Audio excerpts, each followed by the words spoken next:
감사합니다. 찬양의 고백처럼 우리가 하나님만 늘 높일 수 있는 저와 여러분들 되길 바랍니다.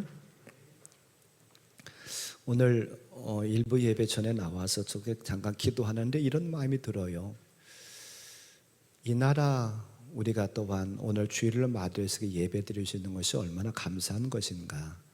나라가 없다고 한다든지 혹은 우리가 교회가 없고 신앙을 몰랐다고 한다고 하면 참 불쌍할 텐데 우리가 나라도 있고 또한 교회도 있어서 예배 드릴 수 있는 것이 너무나도 감사하다.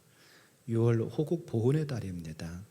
이 나라 지키기 위해서 많은 사람들이 희생했고 목숨을 바쳤어요.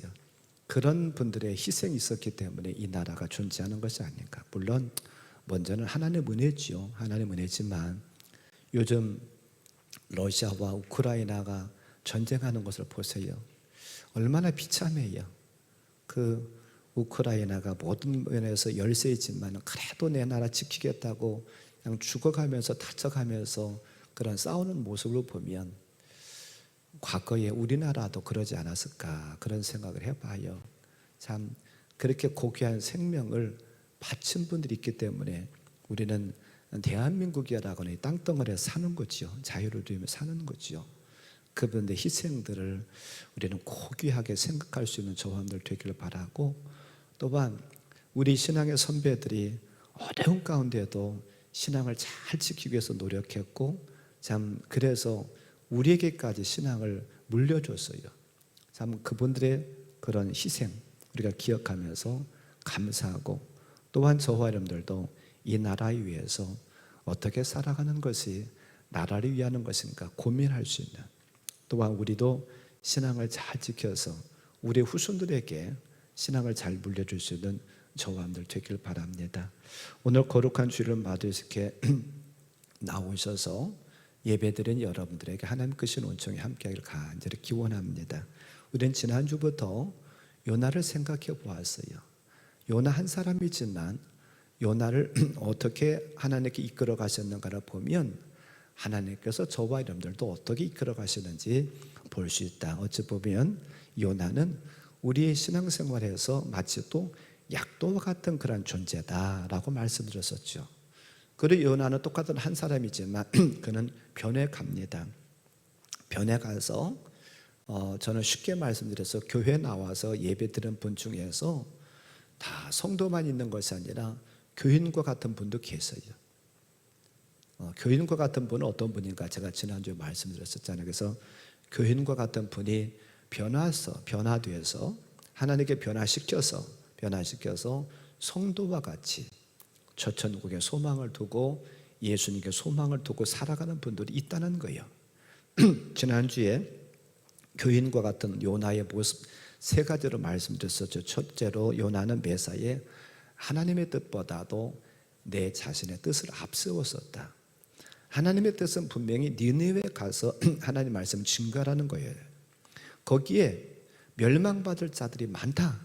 그러니까 그곳에 가서 하나님 말씀 증거해라.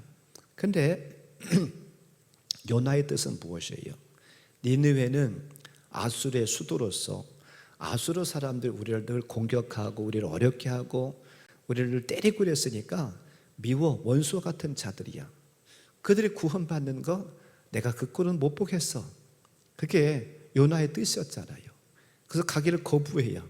하나님께서 분명히 사명을 주셨음에도 불구하고 사명 감당하기를 거부합니다. 그리고 그는 니느웨에는 정반대의 방향인 다시스로 도망을 가요. 고린도전서 4장 1절과 2절 말씀에 보면 우리가 잘 아는 말씀인데, 사람이 마땅히 우리를 그리스도의 일꾼이요 하나님의 비밀을 맡은 자를 여길지어다. 그리고 맡은 자들에게 구할 것은 충성이니라. 하나님은 저와 여러분들 일꾼으로 삼아주셨대요. 사명 주셨대요. 그런데 우리에게 필요한 것은 그 사명을 잘 감당할 수 있는 충성이다라고 말하고 있어요. 요나는 이렇게 자기 뜻을 앞세워가지고 사명을 버리고 도망가면서도 합리화시켜요. 어떻게 합리화시켜요? 내가 배를 타려고 요바로 내려갔더니 요바에 니느웨 가는 배는 없고 다시스로 가는 배가 준비되어 있었어. 하나님께서 준비시킨 것이 아니겠어? 그러면서 합리화시켜요. 자기가 니느웨를 버리고서는 다시서 도망가면서도 마치도 그 원인이 그 하나님께 있다라고 하는 것처럼 그 자꾸 변명하고 그 합리화시키면서 그것을 도망을 가요. 이게 교인 같은 요나의 모습이었어요. 그런데 교인 같은 모습이 오늘 말씀에 보면 우리가 같이 읽은 4절부터 10절 말씀에 보면 또 있어요. 그래서 지난주 이어서 교인 같은 요나 어떤 모습일까? 바라고 원하기는 교인 같은 요나는 한 분도 없으시길 바랍니다. 교인 같은 요나와 같은 그런 교인이 되어서는 절대로 우리가 구원받을 수가 없고 하나님을 절대로 기쁘시게 할 수가 없어요. 그래서 오늘 말씀을 살펴보면서 절대로 우리는 그렇게 살지 않기를 바랍니다. 말씀을 드리는 것은 여러분의 경각심을 드리기 위해서 말씀을 전하는 거예요. 이렇게 살라고 하는 게 아니라 이렇게 살면 안 된다라고 하는 것을 가르쳐 드리기 위해서 말씀 전하니까 요나가 어떻게 살았길래 그렇게 살면 안 될까? 말씀을 생각해 보겠습니다. 첫째로는 그는 영적인 감각 없이 살았어요. 더 쉬운 말씀으로 드린다고 하면 문제를 만들어 놓고도 그 문제를 문제인 것처럼 여기지 않고 깊이 잠들어 있어요.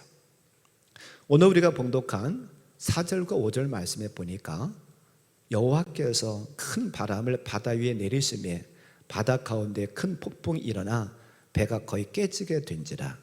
사공들이 두려워하여 각각 자기 신을 부르고 또 배를 가볍게 하려고 그 가운데 물건들을 바다에 던지니라. 그러나 요나는 배 밑층에 내려가서 누워 깊이 잠에 든지라 라고 말하고 있어요.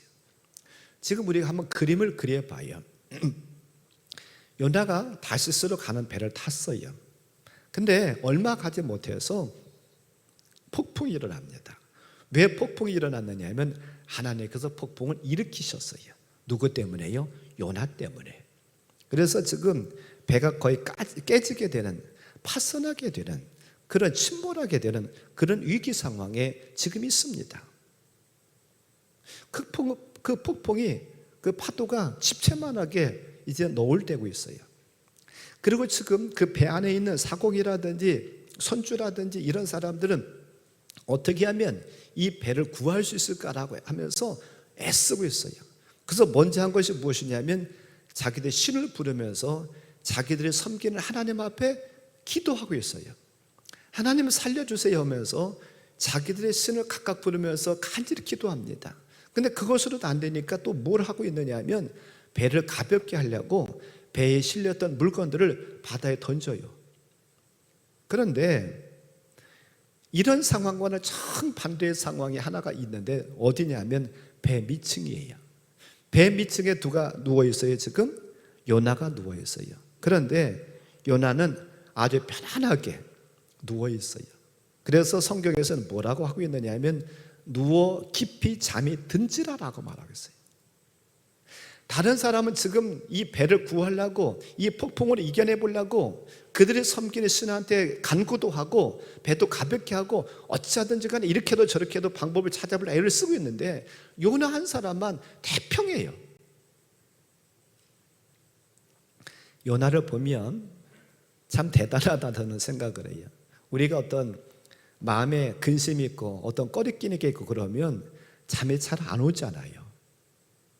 근데 지금 요나는 그런 게 지금 전혀 없는 거예요.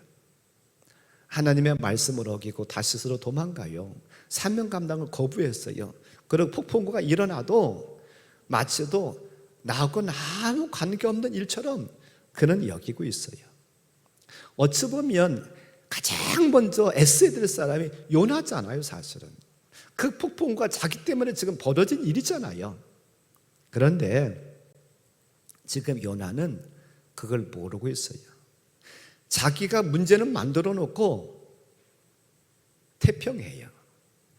이게 교인의 모습이라 하는 거예요. 근데 제가 히브리어로 깊이 잠들다라고 하는 단어를 찾아봤더니 히브리어 단어로 라담이다라고 하는 그런 단어를 써요. 근데 이 단어에는 어떤 뜻을 가지고 있느냐면 기절하다, 정신을 잃다 이런 뜻이 있더라고요. 그러니까 이 기절하다, 정신 잃다라고는 뜻으로 보면은 이 지금 요나가 얼마나 깊이 잠들었는가를 알 수가 있어요. 우리의 표현으로 한다면 어버가도 모를 만큼 그렇게 잠드는 거예요. 다 훔쳐가도 모를 만큼 깊이 잠드는 거예요. 그런데 우리가 육적인 잠도 문제예요. 육적인 잠도 너무 깊이 잠들면 문제지만 저는 육적인 잠보다도 영적인 잠을 좀 생각해 보려고 해요. 우리는 영적인 감각이 있어야 됩니다. 영적으로 깨어 있어야 돼요. 성경에 보니까 말씀을 준비하면서 성경을 찾아보니까는요, 잠들지 말고 깨어 있으라는 말씀이 많이 나오더라고요. 예수님께서 잠들어 있었던 제자들을 특별히 베드로에게 책망하는 말씀이 있어요. 마가복음 14장 37절에 보니까 돌아오사 제자들이 자는 것을 보시고 베드로에게 말씀하실 때 시몬아 자느냐? 내가 한 시간도 깨어있을 수 없더냐? 예수님께서 잠자고 있었던 제자들에게 베드로에게 책망하셔요. 우리도 저와 여러분들도 잠에 취해 있으면 책망받을 수밖에 없다는 사실을 꼭 기억하길 바랍니다. 육적인 잠은 자야 돼요. 우리가 밤에 침대에 가서 이불 덮고 자는 그 잠은 자야 되죠. 그러나 우리가 영적으로는 깨어 있어야 돼요. 영적으로는 잠들면 안 돼요. 영적으로 잠들면 주님으로부터 책망받을 수밖에 없어요. 그러면 왜 영적인 잠에 들면 안 될까? 그 이유가 성경에 보니까 몇 가지 이유가 있어요. 첫째로는 마귀가요, 잠들고 있는 사람을 찾아다닌대요. 영적으로 잠들어 있는 사람을 삼키려고 돌아다니고 있대요. 베드로전서 5장 8절에서 말합니다. 근신하라 깨어라 너희 대적 마귀가 우는 사자같이 두루 다니며 삼킬 자를 찾나니 그렇게 말하고 있어요. 우는 사자같이 악한 마귀 사탄이 삼킬 자를 찾아다니기 때문에 너희들은 근신하고 깨어있어라라고 말씀합니다. 우리는 제가 언젠가도 말씀드렸습니다만 악령과 성령이 공존하는 시대 속에 살아갑니다. 성령 하나님은 하나님의 영으로서 우리를 도우시고 우리 안에 들어오셔서 우리를 바르게 살게 하셔요. 그리고 우리를 천국 가게 만드는 역할을 이 성령께서 하셔요. 그러나 그와는 반면에 악령은, 악한 사탄은 우리를 어떻든지 간에 죄짓게 만들고 어떻든 간 우리를 멸망하게 하려는 것이 이 악령의 특징입니다. 그런데 우리가 영적으로 깨어있지 않고 잠들면은요, 이 악한 것도 우리를 덮서 먹어버린대요. 그러니까 영적인 밥이 된다는 거예요. 그렇기 때문에 깨어있어라라고 말씀합니다. 깨어있기를 바라요. 또 그뿐만 아니라 왜 깨어있으라고 말씀하고 있냐면 말세가 가까워졌대요. 예수님이 오실 날이 가까워졌대요. 그렇기 때문에 깨어있어야 된다라고 말하고 있어요. 이렇게 깨어있으라고 하는데도 지금도 눈을 지그시 감고 계시는 분이 계시네요. 자, 말씀을 봅니다. 마태복음 22장 42절 같이 봅니다. 그러므로 깨어있으라 어느 날에 너희 주가 임할는지 너희가 알지 못함이니라. 로마서 13장 11절에서도 거의 비슷한 말씀을 하면 같이 봅니다. 또한 너희가 이 시기를 알거니와 자다가 깰 때가 벌써 되었으니 이는 이제 우리의 구원이 처음 믿을 때보다 가까웠음이라. 요한계시록 16장 15절에서도 비슷한 말씀을 합니다. 보라 내가 도둑같이 오리니 누구든지 깨어 자기 옷을 지켜 벌거벗고 다니지 아니하며 자기의 부끄러움을 보이지 아니하는 자는 복이 있도다. 아멘. 이 세 군데의 말씀, 마태복음이나 로마서나 요한계시록의 말씀을 종합해 본다고 하면 무슨 말씀이요? 예수님의 오심의 재림의 날이 우리에게 가까이 있대요. 가까이 왔기 때문에 깨어 있어야 된대요. 우리 믿는 성도들뿐만 아니라 믿지 않는 사람들도 뭐라 그럽니까? 말세야, 말세, 말세야. 잘못된 것을 보면서 많은 분들 그런 얘기를 해요. 말세야, 말세. 말세가 뭐예요? 예수님 오심의 날이 말세예요. 재림의 날이 말세예요. 그날은 심판이 있어요. 추수도 있지만 심판도 있습니다. 구원받을 자들을 불러서 천국으로 인도하시기도 하지만 멸망받을 자들도 심판하는 날이 바로 예수님의 재림의 날이에요. 그렇기 때문에 깨어있어라. 이 날이 가까이 왔으니까 깨어있어라라고 말씀하고 있어요. 그뿐만 아니라 우리가 시험에 들지 않기 위해서, 죄 지키지 않기 위해서도 깨어있어야 된다라고 말씀합니다. 마태복음 26장 41절 말씀합니다. 같이 봉독하지요. 시험에 들지 않게 깨어 기도하라. 마음에는 원이로되 육신이 약하도다 하시고. 아멘. 우리가 깨어있지 아니하면은요 시험 든대요. 깨어있지 아니하면 죄 짓는데요. 그렇기 때문에 깨어있어라라고 이렇게 말씀하고 있어요. 그러면 깨어있다는 게 뭘까? 24시간 잠 안 자고서는 계속해서 눈 뜨고 있는 것을 깨어있는 것일까? 그것은 육적인 잠이고요. 영적인 잠은 어떻게 깨라고 말씀하고 있느냐 하면 고린도전서 15장 34절과 로마서 13장에서 말씀하고 있습니다. 이게 깨어있는 것이래요. 같이 보지요. 깨어 일을 행하고 죄를 지지 말라. 하나님을 알지 못하는 자가 있기로 내가 너희를 부끄럽게 하기 위하여 말하노라. 로마서 13장 13절 14절 낮에와 같이 단정히 행하고 방탕하거나 술 취하지 말며 음란하거나 호색하지 말며 다투거나 시기하지 말고 오직 주 예수 그리스도로 옷 입고 정욕을 위하여 육신의 일을 도모하지 말자. 또한 마태복음 13장에 보면 예수님께서 씨 뿌리는 비유를 말씀하시면서 4가지 밭에다가 씨를 뿌리는 얘기를 하셔요. 그러면서 예수님께서 제자들에게 이 씨 뿌리는 비유에 대해서 해석을 하십니다. 설명을 하시는 것을 보면 이렇게 말씀하세요.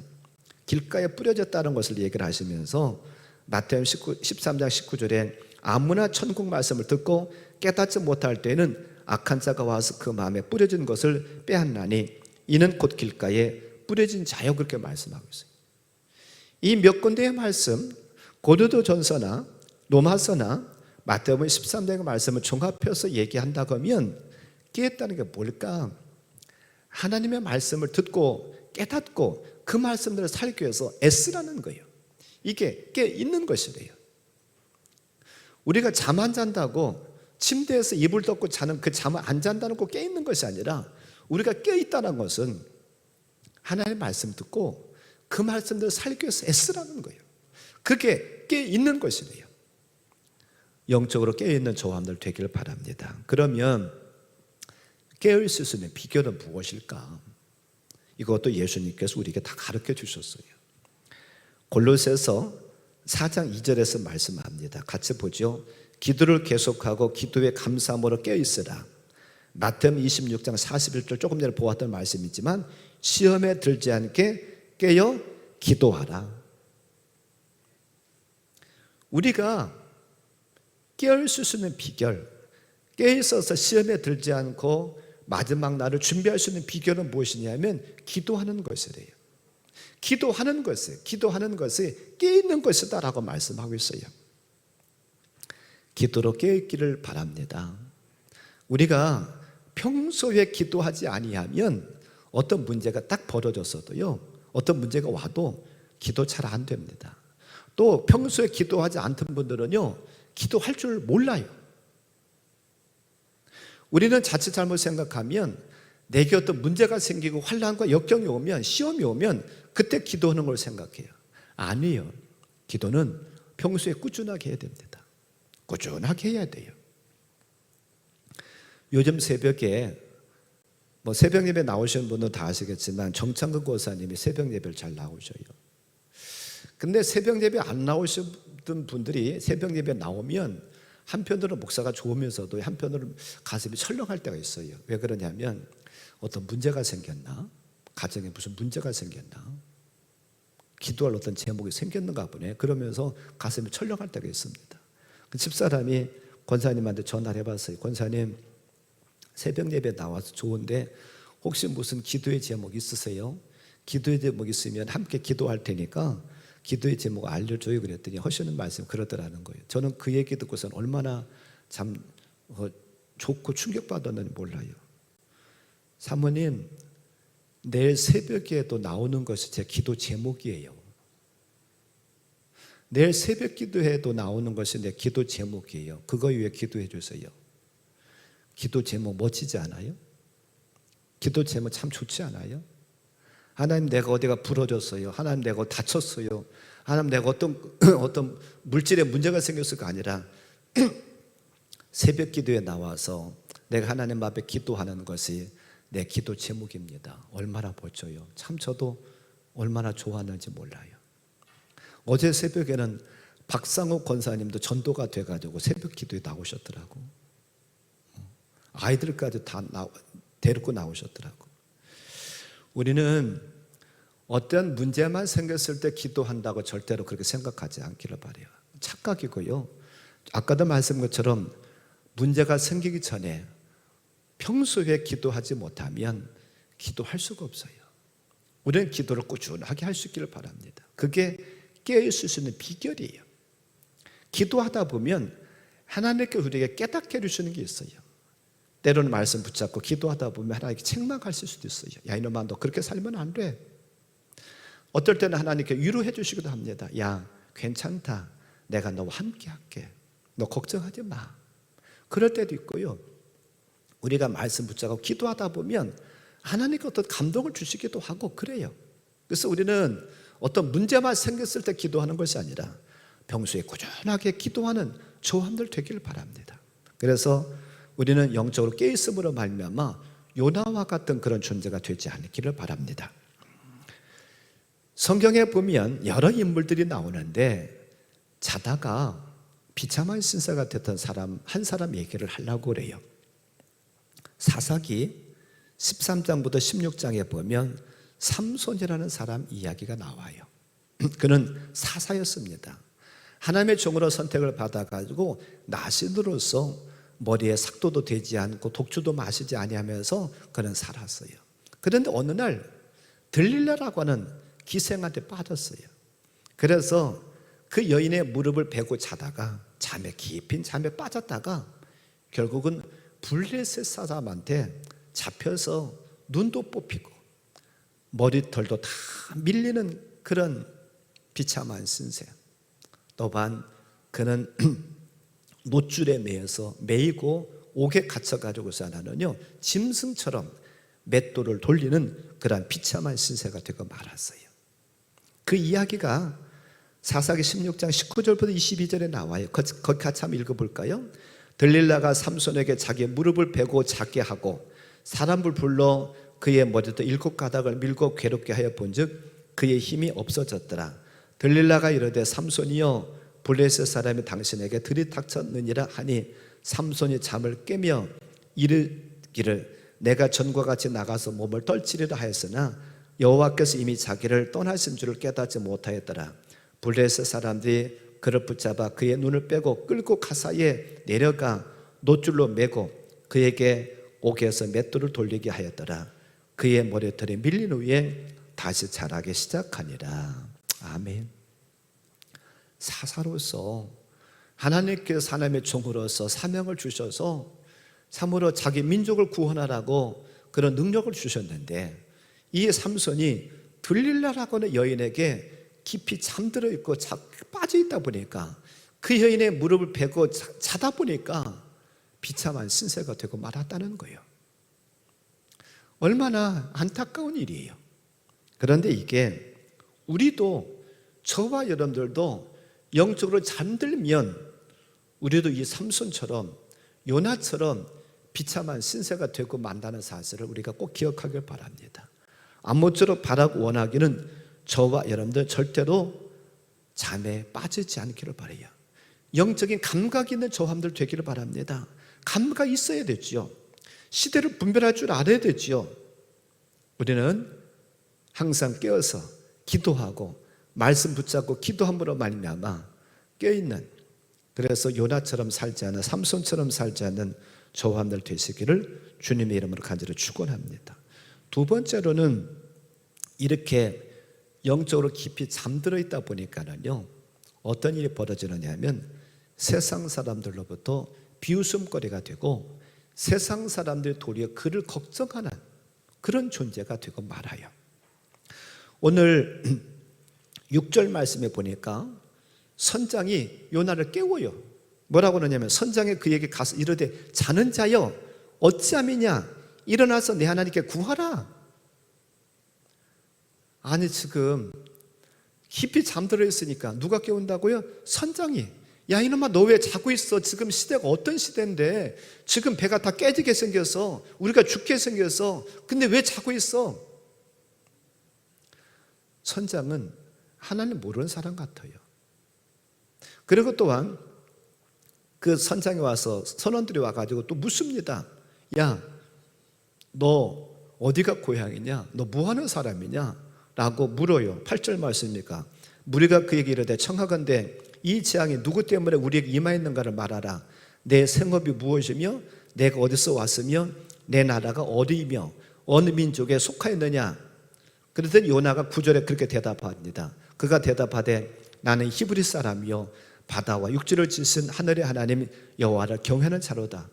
그랬더니 이 무리들이 뭐라고 말하고 있느냐 하면 10절 끝부분에 보니까 뭐라고 그래요? 내가 어찌하여 그렇게 행하였느냐? 아니 지금 이게 거꾸로 되지 않았어요. 이방 사람이 선장에 찾아와서 잠에 들어있는 요나를 깨우고 그리고 나는 히브리 사람이다 하나님을 섬기는 사람이다 그랬더니 뭐라고 그래요? 야 이놈아 네가 왜 그렇게 했어? 네가 정말 하나님의 백성이라고 한다고 하면 하나님의 사람이라고 한다고 하면 어떻게 네가 그래? 그 얘기잖아요. 사명 감당 못하고 제대로 살지 못하다 보니까는요 도리어 세상 사람이 도리어 이방인이 걱정을 해. 이런 비참한 신세로 전락하고 말았어요. 이게 사실은 거꾸로 되잖아요. 요나가 니느웨에 찾아가서 이방인에게 찾아가서 너희들 그렇게 살면 안 된다. 너희들 그렇게 살면 멸망이 와. 하나님께 진동하셔. 그러니까 그렇게 살면 안 돼. 바르게 살아야 돼. 이렇게 얘기해야 될 그 요나가 도리어 세상 사람들이 야 잠 좀 깨. 네가 하나님 믿는 백성이라면서 하나님 섬기는 사람이라면서 어떻게 그렇게 살아? 이런 말을 듣고 있어요. 우리도 그런 말을 들을 수 있어요. 야, 너 교회 다닌다면서 네가 집 사고 네가 권 사고 목사라고 하면서 담배 피우면 돼? 술 먹으면 돼? 야, 너 교인이라고 하면서 어떻게 우리하고 주일날 놀러 가? 그런 얘기 똑같은 얘기예요. 이 지금 비웃음거리가 되고 있어요. 제대로 지금 요나가 못 살다 보니까 세상 사람이 도리어 걱정해줘. 그리고 또한 그를 비웃어. 야 이놈아 그러면서도 하나님 믿는다고 그러냐? 그러면서도 네가 교인이라고 그러냐? 그 얘기예요 사실은. 지금 이 얘기를 들은 요나가 얼마나 창피했겠어요. 과거에 기독교가 한국에 들어와서 얼마 안 됐을 때 교인의 숫자는 적었지만 정말 믿는 성도들이 나라를 걱정했다고 그래요. 그래서 우리가 잘 아는 것처럼 1919년 3.1 운동 일어났었을 때에 그 33인의 그 대표들이 독립선언문을 낭독하고 그랬잖아요. 그럴 때 반절 이상이 믿는 사람들이었습니다. 그만큼 나라를 걱정해서 기도하는 사람들이 많았었고 독립운동하는 사람들이 많았었고 정말로 목숨을 걸고서는 나라를 걱정하면서 나라를 다시 찾아야 되겠다고 그렇게 많은 사람들이 그렇게 애를 썼어요. 믿는 성도들이 비록 숫자는 적었지만 그 당시에 믿는 성도의 숫자는 적었지만 이 땅에서 정말 많은 사람들이 그렇게 살았어요. 근데 참 우리가 창피한 일이지만 지금은 도리어 세상의 교회를 걱정하는 시대가 됐어요. 이건 너무나도 가슴 아픈 일이에요. 저와 여러분의 책임입니다. 우리가 바로 살지 못하다 보니까 우리가 하나님의 거룩하신 뜻대로 하나님 말씀대로 제대로 살지 못하다 보니까 세상 사람들 도리어 우리를 걱정하고 야 큰일 났다. 너희들 그렇게 살면 안 되잖아. 그런 얘기를 하고 있어요.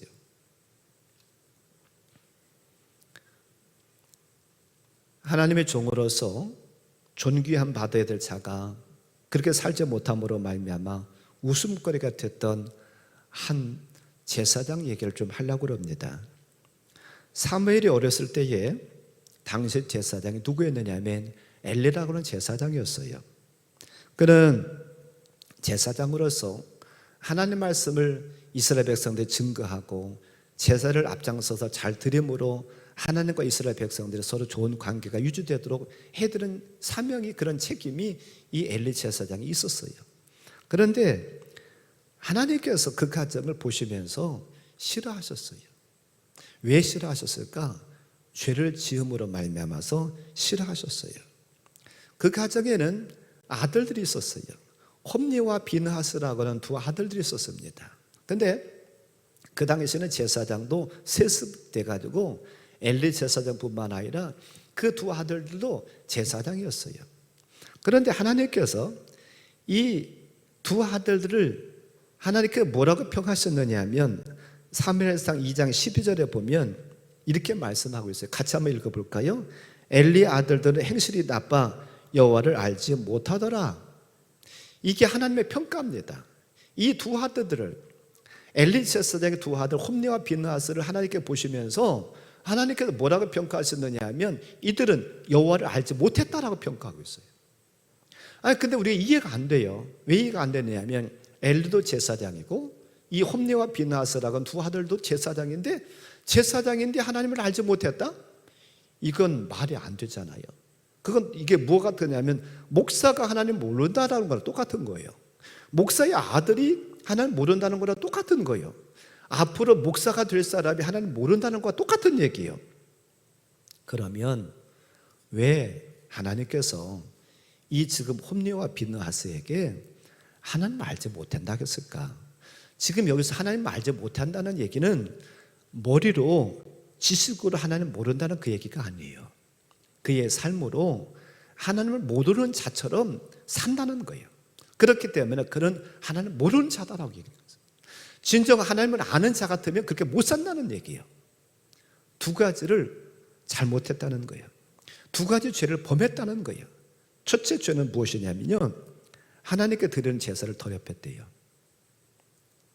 이스라엘 백성들은 절기 때가 되고 또한 우리가 작년에 5가지 제사를 생각해 봤는데 때때로 하나님 앞에 제사를 드립니다. 그 제사를 주관해서 드리는 게 누구냐면 제사장이에요. 그러면 이 제사는 하나님께 드리는 겁니다. 이 제사는 하나님을 위해서 있는 것이지 사람을 위해서 있는 게 아니에요. 근데 제사를 드리면서 이 홈니와 비느하스라는 두 아들들이 못된 짓을 했다는 거예요. 제사를 드리면서 때로는 제사장의 몫이 있어요. 근데 이 제사장들은, 이 두 제사장들은 하나님 앞에 먼저 제사를 드리는 게 먼저고 자기가 제물을 취하는 것은 나중인데 이 홈니와 비느하스라고 하는 두 아들들은요, 하나님 앞에 제사 드리는 것보다도 자기들이 차지할 것을 먼저 챙겼다는 거예요. 그래서 하나님께서는 제사를 더럽혔다라고 말씀하고 있어요. 사무엘상 2장 17절에 뭐라고 말하고 있느냐 하면 이 소년들의 죄가 여호와 앞에 심히 크면 그들이 여호와의 제사를 멸시함이었더라. 하나님 앞에 온전한 제사를 못 드렸다는 거예요. 누구 때문에요? 홈니와 비느하스 때문에. 그뿐만 아니라 또한 이들의 죄는 무엇이냐면 성전을 더럽혔대요. 왜 성전을 더럽혔느냐? 회막문에서 수종드는 여인들과 음행한 짓을 했대요. 그래서 이 지금 아버지 엘리 제사장이 이들을 나무래요. 야, 사람들로부터 듣는 내 그 소리가 너희들에 대한 좋지 못한 행실을 내가 듣고 있어. 이렇게 살면 안 돼 라고 아버지가 꾸짖었음에도 불구하고 그 말조차도 듣지 않았대요. 그 이야기가 24절과 25절에서 나와요. 거기 한번 볼까요? 내 아들들아, 그리하지 말라. 내게 들리는 소문이 좋지 아니하니라. 너희가 여호와의 백성으로 범죄하게 하는도다. 사람이 사람에게 범죄하면 하나님이 심판하시려니와 만일 사람이 여호와께 범죄하면 누가 그를 위하여 간구하겠느냐 하되 그들이 자기 아버지의 말을 듣지 아니하였으니 이는 여호와께서 그들을 죽이기로 뜻하셨음이더라. 아멘.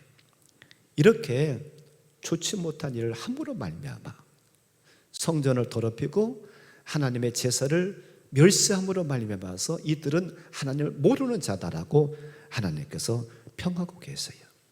그러면서 하나님께서 뭐라고 하나님의 사람을 엘리 제사장에게 보내서 뭐라고 책망하셨느냐면 29절에 보니까 뭐라고 그래요?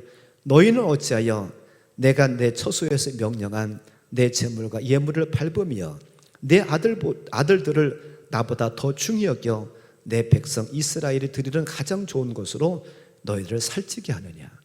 그렇게 하나님께 책망하세요. 그러면서 그 가정에 임할 저주를 말씀하십니다. 너희들이 나를 멸시했기 때문에 나도 너희를 멸시하겠다라고 말씀하시면서 그 가정에 임할 저주를 말씀하셔요. 그 저주가 무엇이냐면 첫째로는 너희 집에 노인이 하나도 없을 것이라는 거예요. 모든 사람이 젊어서 죽을 거라는 거예요. 단명하겠다는 거죠. 두 번째로는 내 두 아들 홈리와 비느하스라 이 두 아들이 같은 날에 죽을 것이다. 세 번째로는 너를 대신할 충성스러운 제사장을 세울 것이다. 그게 누구냐면 사무엘 선지자입니다. 네 번째로는 내 가정이 궁핍하게 되어서 다른 사람에게 구걸을 하고 비웃음거리가 될 것이다. 이게 하나님께서 엘리 가문에 엘리 그 제사장 가정에 내렸던 저주의 말씀입니다. 그래서 그 말씀이 이루어져요. 그래서 블레셋 사람들과 전쟁을 하면서 법궤를 메고 나갔는데 법궤를 빼앗깁니다. 홈리와 비느하스가 법궤를 메고 나갔었는데 빼앗기면서 이 두 아들도 죽어요. 그리고 또한 이 소식을 아버지 엘리 제사장이 듣습니다. 그리고 뒤로 넘어져서 목이 부러져서 죽는 그런 불상자가 그 가정에 임합니다. 그리고 또한 엘리 제사장의 며느리이면서 또한 그 비느하스의 아내였었던 그가 해산하다가 그도 죽고 말아요. 그리고 하나님은 엘리 제사장을 버리시고 어린 사무엘을 통해 가지고 그에게 하나님께서 말씀을 주십니다. 40년 동안 사사로서 제사장으로서 존경받으면서 살았어야 될 엘리 제사장 가문이 마지막 날에 다른 사람에게 손가락질을 받고 비웃음거리가 돼요. 왜 그랬습니까? 하나님을 알지 못했대요. 하나님을 알지 못했대요. 그러므로 말미암아 그 가정에 그런 비참한 일이 벌어졌다고 말씀하고 있어요. 우리는 하나님을 잘못 믿으면, 우리가 제대로 믿지 못하면 세상 사람들이 우리를 비웃고 우리가 그들을 걱정하는 것이 아니라 그들이 우리를 걱정하는 일이 벌어진다는 거예요. 이건 아니잖아요. 우리가 그들의 영혼을 생각하면서 기도하고 그들을 옳은 데로 인도하면서 살아가야 될 텐데 도리어 그들이 우리를 걱정한다고 하면, 세상 사람 우리를 걱정한다면, 안 믿는 사람 우리를 걱정한다고 하면, 또한 우리에게 그들이 야 그게 예수 믿는 거냐, 그것들 신앙생활하는 거냐라고 손가락질 한다고 하면 이 얼마나 비참한 거예요. 우리는 이래서는 안 되겠습니다. 오늘 말씀의 결론을 맺으려고 해요. 우리는 어떤 자리에 있느냐가 중요한 게 아니에요. 우리는 사명을 망각하고 신분을 망각하고 하나님의 말씀 우습게 본다고 하면, 우습게 여긴다고 하면 우리도 이들처럼 밖에 될 수밖에 없어요. 우리는 깨어있기를 바랍니다. 오늘 말씀의 결론은 로마서 12장 2절로 맺고 싶어요. 이 말씀으로 함께 같이 한번 봉독합니다. 너희는 이 세대를 본받지 말고 오직 마음을 새롭게 함으로 변화를 받아 하나님의 선하시고 기뻐하시고 온전하신 뜻이 무엇인지 분별하도록 하라. 아멘. 이 세대 본받지 말래요. 음란하고 더러운 세대, 악한 세대, 이 세대 본받지 말고 하나님께서 저와 함께 뜻하신 게 무엇인가, 선하신 것이 무엇인가, 하나님 기뻐하신 게 무엇인가를 분별하면서 살래요. 그러려고 하면 두 가지밖에 없습니다. 하나님 말씀 붙잡고 기도하는 것밖에 없어요. 아무쪼록 저와 함께 그렇게 살아서 요나와 같이, 삼손과 같이, 엘리야와 같이 비참하고 손가락질 받는 일 없기를 바랍니다. 바르게 사셔서 하나님께 영광 돌리고 많은 사람들을 옳은 데로 인도할 수 있는 저와 함들 되시기를 주님의 이름으로 간절히 축원합니다. 오늘 말씀 붙잡고 한 1분 동안만 같이 기도하겠습니다.